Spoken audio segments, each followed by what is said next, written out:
and use your specified Torx bit to go ahead and remove this screw. Go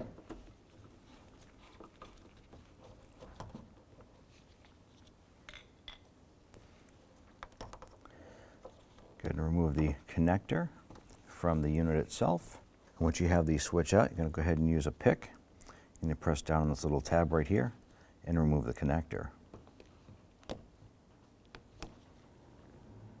Take your harness, wind it up, insert it, and press it until it clicks. Go ahead and feed the switch back in, line up your screw,